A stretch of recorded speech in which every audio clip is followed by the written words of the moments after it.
is just, okay.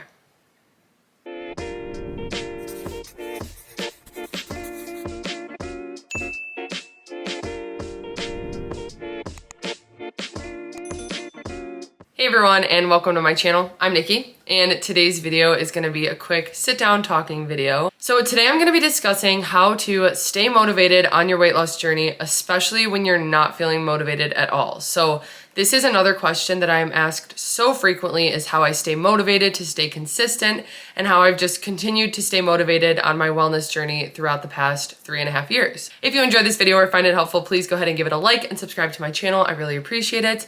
And let's get started. I started my weight loss journey in April of 2020, and I've been going since, but throughout that time, there have been many times where I have lacked motivation or struggled to find motivation to stay consistent with the new lifestyle changes that I've made and the new journey that I'm on.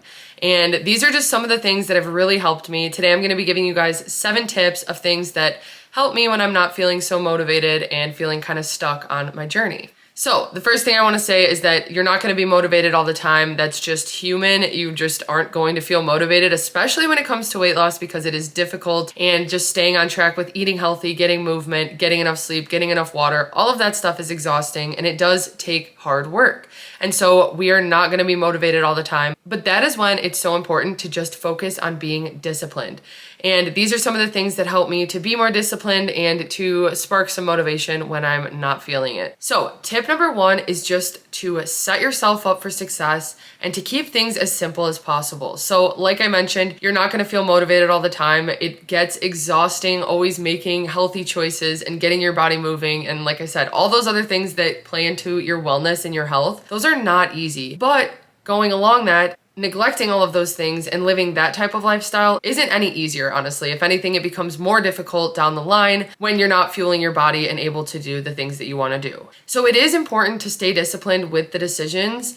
But one thing that I do that helps me so much is just keep things so simple. I do not overcomplicate things. When it comes to the meals that I eat, I really keep them simple. I've mentioned this many times where I use ingredient prep instead of meal prep. And that way I can just go in the fridge where I can have like a starch ready. So a potato and a rice, or I have veggie mix, I have turkey burgers, I have a bunch of stuff prepped in the fridge that I can just throw together a bunch of different meals with. And it makes my life so much easier. I come up with meals that are so filling, and sometimes they look like they came from a restaurant, and they only took me 5 minutes to throw together because I just used what I had on hand, and it still has a bunch of nutrients, it's filling, and it's homemade, but it didn't take me hours to make. And so that's why I'm even able to have more filling lunches sometimes, because even though I work from home, I still am busy. I have a tight schedule. And even though my content does kind of go around cooking, I still try to keep it simple and quick.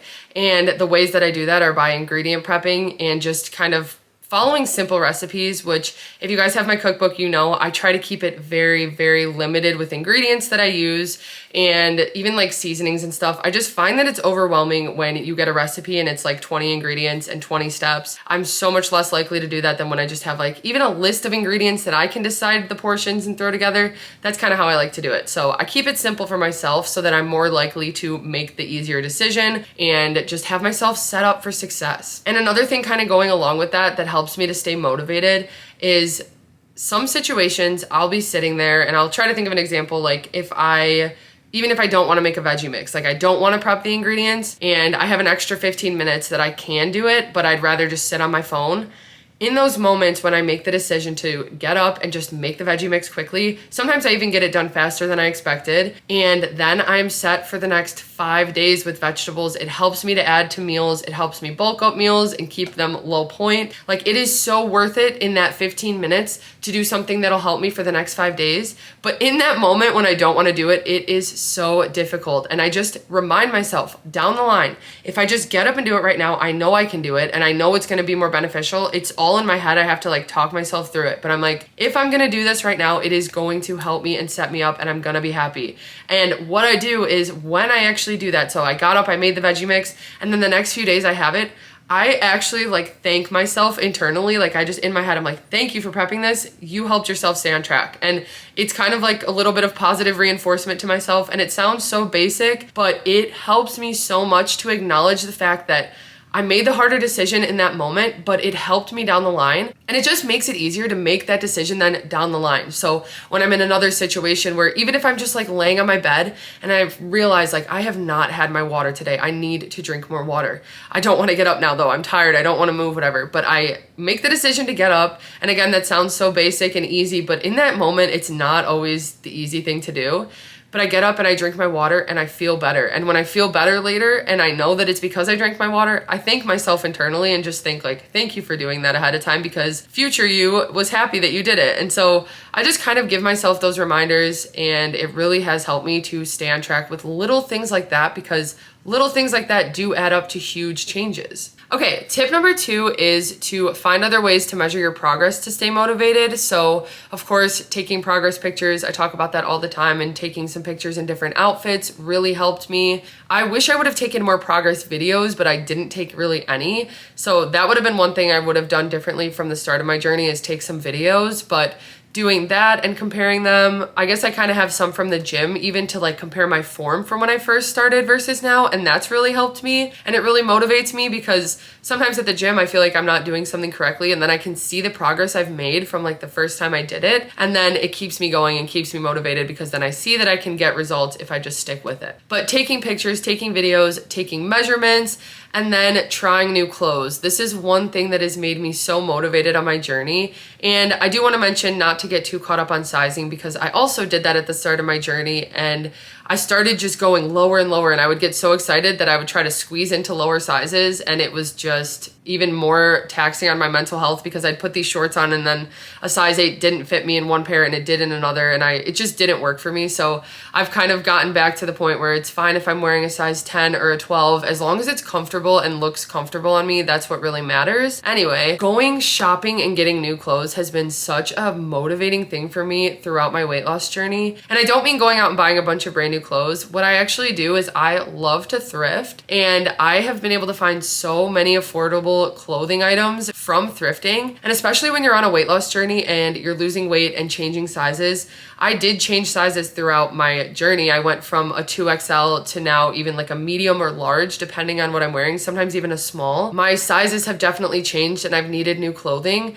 but it's been fun along the way to try different things that, again, if I'm picking up a $2 or $3 shirt, it's okay if it's not gonna fit me comfortably for that long. It's just so much better to get them for cheaper prices and be able to buy more and just get excited about new clothes. Even if it was just me going and getting one new dress. I've gotten so many dresses from thrifting and they make me so happy. Like, it just is so fun to try these new dresses that I never would have worn before, and now I have them and I can wear them, and I do wear them and I have confidence in them, and it's just been something that really keeps me motivated on my journey. So I definitely recommend thrifting and buying new clothes or getting new clothes if it's something possible. I've been able to donate and get rid of a bunch of my old clothes, and it's just really helped me to find some new motivation when I'm kind of struggling. It gets me excited about my journey again, and to be able to buy new things that I'm comfortable in and have confidence in that I always wanted to wear and I wouldn't in the past. And I'm even less likely to go buy new clothes from the mall because a lot of times, again, they're just so much more expensive and I don't know if I'm gonna like it that much. So that's also why I really enjoy thrifting,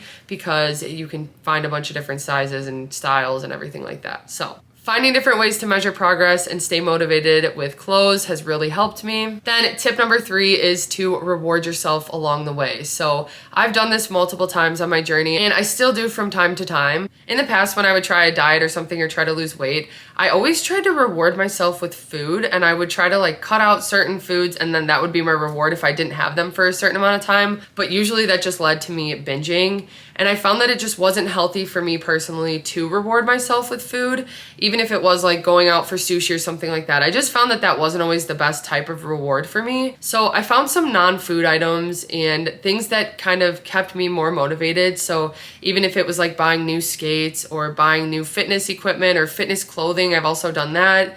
I've also gotten a tattoo, I've dyed my hair, I've gotten a foot massager. So I found different things like that to reward myself with, and that has really kept me so motivated. But I reward myself for staying consistent. So for tracking for a certain amount of days, for making a checklist for myself that I follow for a certain amount of days, and then at the end of it I get myself a reward. That's more so what I do now throughout my journey, because a lot of times I don't actually fully track consistently, and that's not something I'm too focused on. Whereas at the start of my weight loss journey, I wanted to be tracking every single day.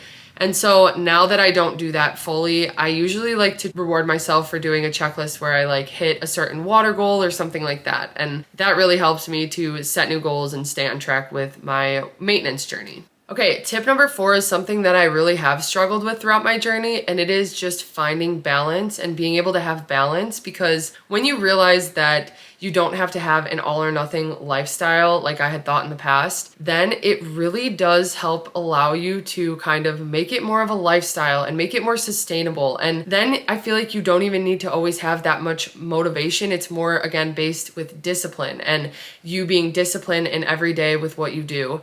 But that does mean that you can have days where you indulge or you have an event or something like that. Of course, you can enjoy everything in moderation, but it's also the most important to get back on track then. And so when I have realized that I can have balance and that it's not all or nothing, and if I splurge, then I'm just like done for the next week because I think I messed up in one day. One day is not gonna mess up your progress, and you're not gonna lose your progress overnight, just like you didn't gain the progress overnight. So learning that helped me so much, and finding that I can have things I love in moderation and it's not gonna mess up everything I've been doing. So the next day will be fine as long as I just get back on track and make a good decision, even if it just starts with greens and water in the morning or something like that. Something to just get me back on track and with my healthy habits is so important. And so instead of stressing about an event or indulging and then losing my progress from there, I've learned to just have balance and enjoy myself in that moment, and then make it a priority to get back on track. So that really helps me to stay motivated, because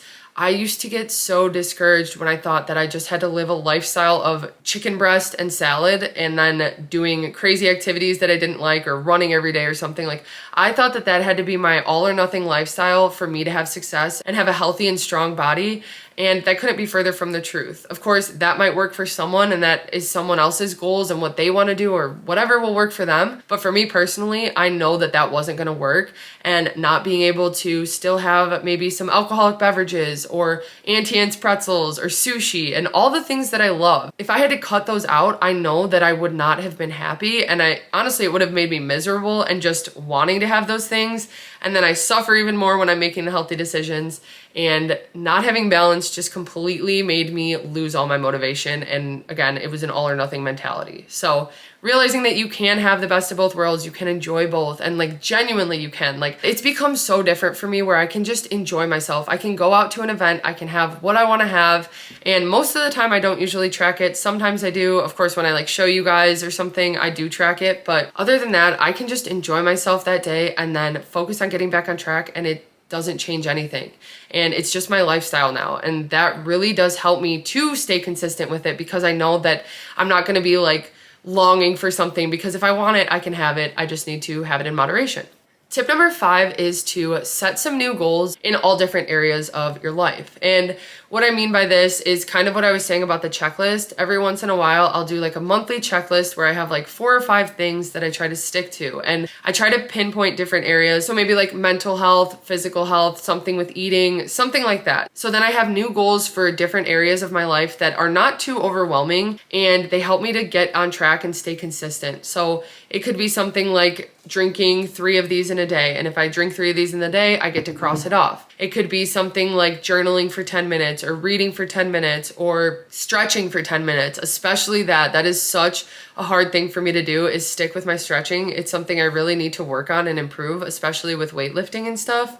I slack with my stretching. And so if I went ahead and set new goals to just stretch for 10 minutes every day, or even 5 minutes, even if I just did the 5 minutes, sometimes it becomes 10 minutes because I'm already doing it. But then on other days where I'm super busy, as long as I just get that 5 minutes in, it still counts. It really does give me some new motivation, some new goals to set and strive for, but it's not anything crazy overwhelming. It's not like do this whole 30-minute stretch routine every day. That would be too much for me. And honestly, in the past, I would do things that were too overwhelming. I've learned to find smaller things to stick with. And then some of the days I can go above, and then some of the days I just have to do the bare minimum, and it still makes progress for me, and it keeps me consistent with my lifestyle changes. So just setting new goals, even like in the gym with me with pull-ups, that's not something I do every day, but I've just set a new goal for myself to focus on them and to hit a certain amount. And that keeps me pushing. It keeps me excited about the gym, and it just keeps me motivated. Tip number 6 is to do the things that you actually enjoy. And I try to make this such a big point on my channel, is to find the things that you love, because it won't feel like work every day, and it won't feel like you will dread it every day if you actually enjoy it. And there is stuff out there that you enjoy. I promise you will find something when it comes to the foods you like to eat, when it comes to the activity you like to do. There are so many possibilities out there, and you might not have found it yet. Honestly, I never in a million years thought I would start rollerblading again. And when I even wanted to, I was so embarrassed about it. I don't know why. I just was so scared that people would think I was weird if I wanted to rollerblade. I thought it was like an embarrassing thing as a kid when I used to love it. And so I didn't start it for a while, and I finally just decided to do it. And so many people even just compliment me today because I rollerblade, and it got them started rollerblading. And that makes me so happy, and something that I never expected. But I found an activity that I love and I enjoy, and I look forward to it. I'm grateful for the ability to be able to do it. And I think that that's something different too. Like in the past, when I would force myself to run outside, I was never thinking that I was grateful for my body being able to do that. Like I was just like, I hate this. I don't want to do this. Why am I doing this? That was all I was thinking. Now when I get to skate or when I get to go to the gym, I am thinking that I am so grateful that my body can do this, because for a period of time, it wouldn't have been able to, and I would have really struggled with the condition that I was in. And now that I've taken care of myself, made my health a priority, I can do this activity that brings me so much joy. It helps my mental health tremendously, and it's just become such a positive part of my life. And I never expected it. I never thought that it would be a physical activity. Like it's to the point where it really doesn't feel like exercise to me. Of course, when I'm pushing myself and going longer or harder, whatever, it is still an activity and it is still cardio, but to me, it does not feel like it's a workout ever. Like it is so fun for me. I really enjoy it. I enjoy my time to just focus on me, and it's gotten me so excited to just stick with it. And so there's so many things out there that are possible that maybe you haven't even tried yet, and it could be an activity that you love. Even like pickleball. We started playing pickleball, and it is so fun. It's a good activity to get you moving, and it doesn't feel like too much. It just feels like fun, but it's still a good workout. And so there could be something out there that maybe you haven't even tried yet. So don't be afraid to try new things. There are so many options, but find something you enjoy. Don't force yourself to do something that you dread every day, because it makes it so much harder to stay consistent with it. It makes it so hard to get motivated to even put your shoes on and do it. And I'm to the point where I'm excited to get my skates on as fast as I can to get to go skate. So kind of thinking about it differently, thinking about my body being able to do these activities now and being grateful for them, and focusing on them being for my health and not to just look thinner. I thought I would just go run to look thinner. That was my focus, and I hated it. Now I think that I'm so grateful to get to go skate. It feels good. It makes me stronger. It builds up my endurance, and it has all these benefits, but I have fun with it. So I think it's really important to find an activity that you love, find foods that you love that you will continue to eat, because that's another thing. I could eat a Greek bowl every single day and not get sick of it. And it is crazy to me every time I assemble it and I'm like, this is only 7 points. This is only 8 points, and it's this filling and it has this many veggies, and I love it. Whereas in the past, I thought that I had to eat raw bell peppers and a chicken breast, and that was going to get me to my goals. And that just wasn't sustainable. I didn't enjoy it. I didn't look forward to it. And so I never had motivation for it. Okay, then tip number 7 is to be realistic with yourself. Be realistic with your goals and don't compare to other people. So being realistic with yourself, first of all, I wanted to pull up some of my old weigh-ins on Weight Watchers. So I get so many messages where people say, I've been doing everything right for 2 weeks and I only lost 2 pounds, or I only lost 3 pounds, I only lost 4 pounds, I only lost 1 pound.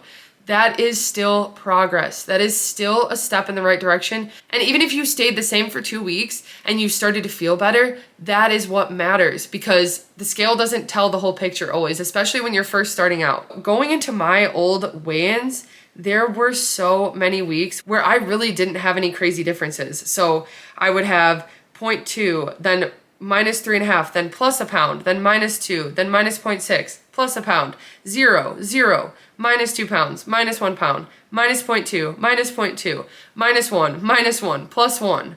Those were all of my weigh-ins. They were that small most of the time. Of course, sometimes I had bigger ones. In the beginning, I had a 3.6, then a 1.8. But I think a lot of that was just the difference between eating all the fast food I was eating and my water weight and everything like that from the beginning. But then it really started to balance out, and I would get excited if I had a 0.2 loss for the week. I honestly would. Of course, there were times where it was kind of upsetting when it feels like you're doing so good and you're expecting some huge loss, and then it's like 0.2 or 0.4. But that's still a step in the right direction. And I still made such a focus on how I was feeling, and I was feeling better than I did before, and that's what mattered. And I stuck with it. And because of that, all of those -1, -1, -1, -1 have added up to -70. And I never thought I would do that in my life. Be realistic with yourself. It is healthy to lose anywhere from 0 to 2 pounds in a week. That is the range, 1 to 2 pounds. So don't think that you need to be losing 5 pounds every single week. That is not healthy. That's not going to be sustainable. And honestly, a lot of the times it's not possible. What's important with this journey and staying motivated is being able to find ways to make it sustainable, because when it just becomes your everyday routine, it makes it so much easier. And of course, it's not easy. It's never going to be easy. But again, neither way is going to be easy, like I said at the beginning of this video. So if you find a way to make it sustainable, it will help so much in the long run to just stay consistent and make it your new lifestyle. Those are just 7 of the things that I do to stay motivated on my journey when I'm feeling like I'm lacking motivation, like I don't want to do anything, and when I'm just struggling to stay on track. These are some of the things that I really focus on, whether it's setting new goals or doing something I enjoy. I really try to make these things a priority. So I hope you guys found this video helpful. If you did, please go ahead and give it a like and subscribe to my channel. I really appreciate it. Thank you guys for watching, and I will see you next time.